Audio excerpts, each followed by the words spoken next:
Okay, so we're going to go ahead and get started. We just heard a good example of pay disparity when addressing job opportunities in the field of science, technology, engineering, and math as it relates to women in the workforce. What are your views on the... Okay, what are your views on the best way to address workplace inequality and pay disparities between men and women in all aspects of our working society? Senator Cardin, you have 2 minutes. Well, first let me thank the Frederick County Commission on Women for giving us this opportunity. It's good to be here with Dan Bongino, so thank you very much for this opportunity.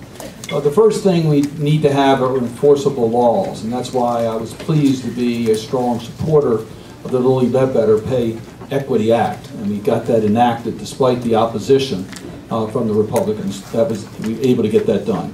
We need to strengthen our laws and enforcement. I am the lead sponsor of the Equal Rights Amendment resolution that will allow us to extend the ratification process. We've had 35 states ratify the Equal Rights Amendment. We need 3 more states if my resolution is passed. We need to also understand that the issues of women are affected by how we invest in our budgets. It's critically important to invest in education, which I think is the great equalizer in our society, and that we need to make sure that we have budgets that allow for that type of investment.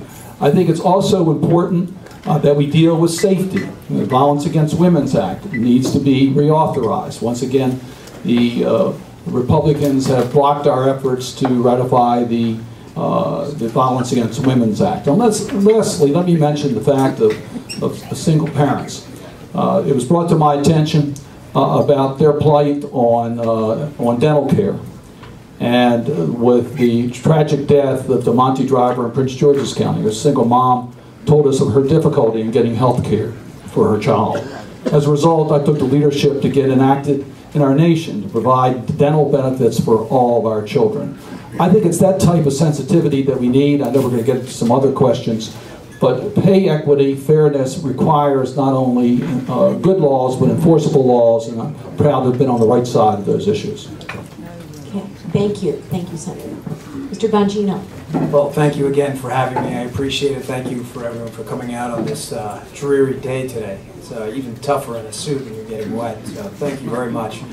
Pay equity. Can we agree on a few points first? More regulation and more government is not the answer. We already have on the books the Equal Pay Act. We already have the Civil Rights Act. We already have Lilly Ledbetter. The answer is not more regulation and bigger government, because the externality generated from that is what you do is you put onerous requirements on female-owned small businesses like my wife's. Now, that doesn't help female-owned small businesses. That hurts them by putting a War and Peace type mound of regulations on their desk and asking them to comply. Folks, the way to really ensure pay equity is to make pay discrimination, which we can all agree is immoral and unethical and is currently illegal. I think we can all agree on that. The rules are already on the books. The way we combat that is we make pay discrimination painful. How do you make it painful? By increasing education options through school choice for my 2 daughters. When you make our young females, my 8-year-old daughter and my 8-month-old in 20 years, the most educated science, technology, engineers, the best mathematicians in the world, for a company to discriminate against them based on pay, one, would be illegal, but secondly, would be a horrible business decision. My wife is a brilliant web designer. If you as a company choose not to hire her and you discriminate against her because she's a woman, yes, it is illegal and is enforceable by the government. That is their role, to create a level playing field. But she is going to make it painful for you because her product is simply the best in the business.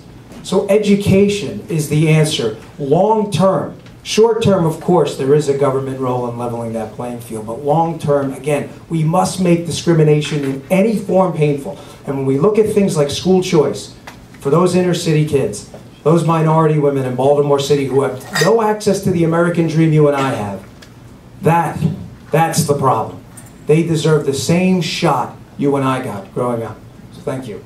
Thank you. All right, so the next question is the Patient Protection and Affordable Care Act, otherwise referred to as the Affordable Care Act, was signed into law on March 23, 2010. by President Obama.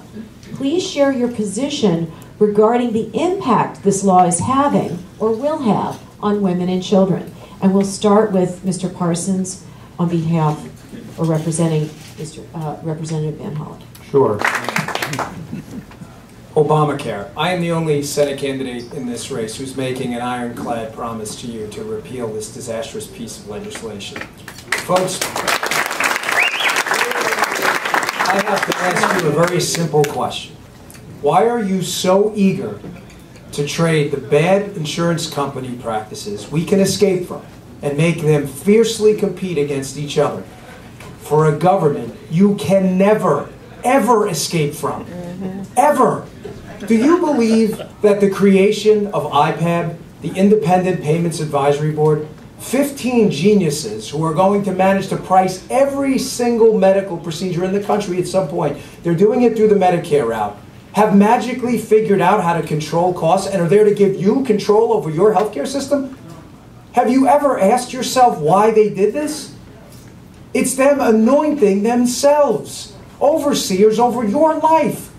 Why is anyone eager to overturn their healthcare choices to a government bureaucrat? I ask you this, what does anybody on this panel, including me, know about your healthcare condition? How do I know what you're willing to pay? Now please, don't put us in this corner and say we don't support a safety net. We are the richest country on earth. That is nonsense. That is a talking point, and a talking point only. We are the richest country on earth. We will not allow people to die in the streets. So anytime you hear that, discount it immediately. But that safety net has to allow the poorest among us access to the very same system the senator has and I had in the Secret Service.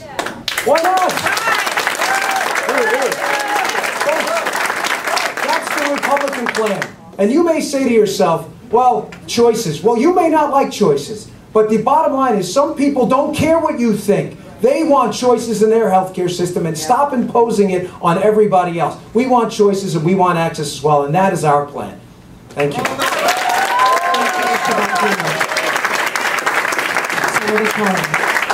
Thank you very much. I am a strong supporter of the Affordable Care Act known as Obamacare. And let me point out, we've already seen a slowing down of the growth rate of healthcare costs as a result of the Affordable Care Act, and millions of Americans are getting rebate checks from their insurance companies today as a result of the enactment of the Affordable Care Act. Now let me talk about the impact it has on women, because that's the issue that we brought to the question you brought forward. First, on preventive care. And I'm particularly proud about this because it was legislation I authored in the 1990s that was enacted that established the principal preventive health care benefits under the Medicare program, the cancer screenings, the diabetes management, etc. Well, the Affordable Care Act builds on that and provides preventive health care under the essential benefit package. It particularly is important to women. Now, the Affordable Care Act is important for all Americans. But for women, the prevention services are services that were not covered under their insurance plans. An annual women's wellness evaluation. The counseling for domestic violence. And the list goes on. They're now included under the Affordable Care Act. For women, pre-existing conditions was particularly difficult under the current laws because women are considered to be a pre-existing condition by many insurance companies. Having a baby is considered a pre-existing condition. Being a victim of domestic violence is considered being a pre-existing condition. And only by this action can we eliminate that intolerable conduct by private insurance companies, and we have. Those practices are coming to an end. It's wrong for women to be charged more for their health care plans than men for the same benefits. That's coming to an end. And the list goes on. Every one of those benefits will be lost by the repeal of the Affordable Care Act, and quite frankly, you can't do it piecemeal. You can't put in protection against pre-existing conditions and not have everyone in the plan. People will cherry pick. We need this law. Thank you, Senator Cardin. And I so want to give you an opportunity to rebut this, don't you? You just want to feel it, right? You just want to go into the rebuttal thing, and we're not going to do that. So, oh, it's right there. Okay, so the next question is, Thank you for your passionate commitment to your views and sharing them. That was just great. Okay, the economy is having an increasing impact on women and children. Many families rely on two incomes to survive, and in some cases, one partner is out of work. A lot of times now it's the man is out of work and the woman's carrying the load. This further strains them just to cover the basic necessities. Single moms are struggling to make ends meet every day. Many people are underemployed and are living paycheck to paycheck with increasing gas prices dipping into their disposable income. Please share with us if you believe you can lower the federal deficit without raising taxes on the middle class and increasing the financial burden further on taxpayers. We'll start with Senator Cardin. Thank you very much. The answer to the question is yes, we can.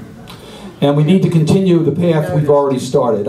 We had good news today, if you read the Baltimore Sun headline, about the fact that businesses are in line to get a large reduction in their unemployment taxes because unemployment's gone down, jobs are going up. The first thing to do is we've got to create more jobs, and we don't want to go back to the failed policies that brought about this misery. We want to continue the path that's allowed us in the last 28 months to create more than 4 million new jobs.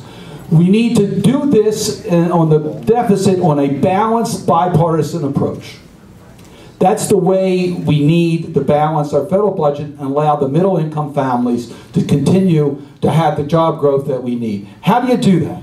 Well, you start off with spending cuts. And yes, we got to bring down spending, and we've talked about how we can do it in the healthcare system. And the Affordable Care Act sets up the way to do it by delivery system reforms, less readmissions to hospitals, better preventive health care, fewer hospital infection rates. Those issues bring down healthcare costs. That brings down government spending because of the Medicare and Medicaid. And yes, we need revenues. We got to close loopholes. We got to stop giving businesses tax breaks for sending jobs overseas. And yes, it's fair for high-income people for the rates to go back to where it was when President Clinton was president of the United States. That's a balanced approach, and it's got a name. It's called Bowles-Simpson, and it's bipartisan, and it puts America first. It's credible, it will lead to job growth, it will protect the middle class and allow the middle class to grow. I've been a supporter of the Bowles-Simpson outline since day one, and I've worked with both Democrats and Republicans in the Senate so we can advance a true bipartisan balanced package that allows us to continue to invest in education, in job training, in research, in infrastructure. All that will allow us to create jobs, protect the middle class. Passing a budget. That's what we were saying. How about a budget? Well, the answer is yes, we can, and no, they haven't. Let's have a few facts. Let's talk in facts. Let's not talk about compassion through intentions. Let's talk about results. There's no budget. 1,000 days. What are we planning for? There's no budget. There is not one additional person working today than when the U.S. President Barack Obama took office. Wonderful guy. Terrible president, folks. Bad results. Those policies have been supported by my opponent. There is no way you can reframe that otherwise. Third, this is the worst post-World War II recovery we have ever had. And what's their talking point? Well, it was a financial recovery. Okay, granted, I've studied economics my whole life. Those recoveries are more robust, not less. It's a nonsensical talking point. It doesn't make any sense. Folks, why would a big government, top-down driven, so-called investment tax and spend plan work to save your business? When they talk about investment and sharing prosperity, they're only talking about sharing your prosperity, not theirs. Folks, these are your businesses. This is your life. Why would you think taking more money out of my pocket against my will and spending it for me on someone else's business I didn't want to invest in is somehow some form of government benevolence? It defies common sense. Folks, if you think the government is going to save you, I'm not your guy. I will say this, I work for the government. The government's not evil. It's not. Our Secret Service, FBI, our military, Senator's a good man, but the government is not the answer. It is not you're the answer. Nobody knows better than you how to save your family, your business, and your life, folks. Please, if you want change, vote for me.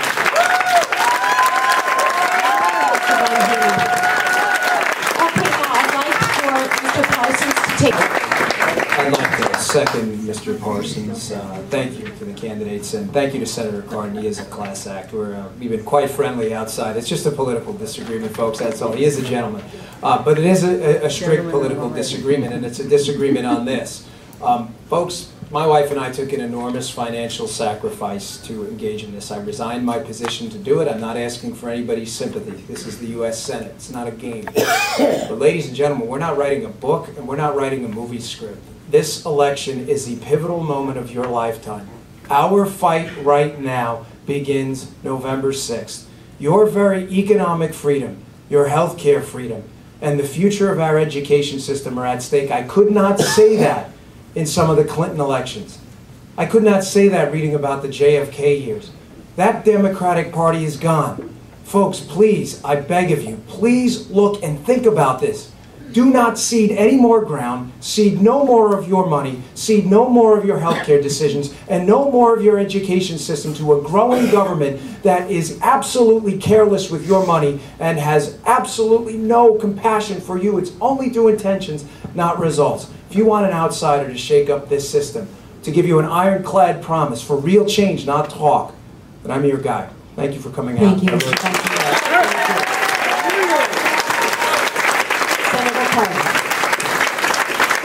And let me agree with the first 15 seconds of Dan Bongino's final. We have become friends, and I do thank all of the individuals who have put themselves forward. They're running, I think, great campaigns, and it's a pleasure to be here. I particularly want to acknowledge Bill Parsons and his comments. Chris Van Hollen is an incredible member of the United States Congress and a great national leader who works across party line. What we need are people who know how to work across party line to get things done. That's the #1 problem we have in Washington. I've been able to do that, and it brought results. We've got to create more jobs. And we do need government as a partner. The air traffic control tower at Frederick Airport is important to your growth. NCI, National Cancer Institute's growth, is important for this country. They don't go by themselves. They need a government partner. That's why I talk about a balanced approach, because you want the government to invest in education and research, in building roads and bridges and energy infrastructure, and that can only be done if we have a balanced approach to how we deal with the deficits, and we bring it down and still allow us to have the type of growth we need. That's a bipartisan efforts, and I'm the type of person who knows how to work across the party line to get that done, and I ask for your support on November 6th. Thank you. Let's acknowledge the candidates, please.